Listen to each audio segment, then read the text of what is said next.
आखिरकार America Iran के आगे झुकने को तैयार हो गया है। कई महीनों से डोनाल्ड ट्रंप ईरान को धमका रहा है कि वो अमेरिका से न्यूक्लियर डील पर सीधी बातचीत करे, लेकिन ईरान ने वाज़ेह कर दिया था कि अमेरिका चाहे कुछ कर ले, हम सीधी बातचीत के लिए तैयार नहीं होंगे और ना ही ट्रंप की धमकी से डरेंगे। ईरान का ये कहना था कि वो बातचीत सिर्फ ओमान के मीडिएशन में कर सकता है, यानी डायरेक्ट बातचीत के बजाय इनडायरेक्ट बातचीत। लेकिन ट्रंप ऐसा नहीं चाहते थे। उनका कहना था कि बातचीत होगी तो ईरान में, और वो भी डायरेक्ट। इसके लिए ट्रंप ने ईरान पर बमबारी की भी धमकी दे डाली थी। ईरान ना तब झुका था और ना अब। आखिरकार गुज़िश्ता रोज ट्रंप के बयान के बाद कि ईरान बातचीत के लिए राजी हो गया है, ईरान के फॉरेन मिनिस्टर ने भी बयान जारी कर ये वाज़ेह कर दिया कि 12 अप्रैल को ओमान में न्यूक्लियर डील पर अमेरिका के साथ हाई लेवल इनडायरेक्ट बातचीत तय हुई है।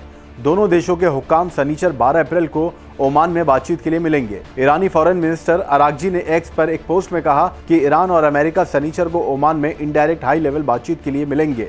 ये एक मौका होने के साथ साथ इम्तिहान भी है। उधर तेहरान के साथ बातचीत के बारे में जानकारी देते हुए सदर डोनाल्ड ट्रंप ने पीर को कहा कि अगर अमेरिका और शिया मुल्क के बीच सीधी बातचीत नाकाम हो जाती है तो ईरान बड़े खतरे में आ जाएगा। ईरान के पास परमाणु हथियार नहीं हो सकता है और अगर बातचीत कामयाब नहीं होती है तो मुझे लगता है कि ईरान के लिए बहुत बुरा दिन होगा। ट्रंप के इन दावों को ईरान ने पूरी तरह से खारिज कर दिया और बताया कि कोई सीधी बातचीत नहीं होगी, सिर्फ इनडायरेक्ट बातचीत होगी। 3 सीनियर ईरानी हुक्काम ने न्यूयॉर्क टाइम्स को बताया कि चर्चाएं इनडायरेक्ट तौर से शुरू होने की उम्मीद है। हर एक नुमाइंदा अलग अलग कमरों में होगा, जबकि जॉर्डन के सफारतकार दोनों पार्टीज के बीच पैगामों का लेन देन करेंगे। इजरायली मीडिया आउटलेट द यरूशलेम पोस्ट ने ईरानी जराओं के हवाले से बताया कि अगर शुरुआती इनडायरेक्ट बातचीत में तेजी दिखती है तो तेहरान डायरेक्ट बातचीत पर सोच सकता है। आपको बता दें कि अमेरिका नहीं चाहता है कि ईरान न्यूक्लियर पावर बने और इसलिए वो चाहता है कि जो भी तैयारियां ईरान ने न्यूक्लियर बम को लेकर कर रखी हैं वो सभी ईरान से बाहर करे।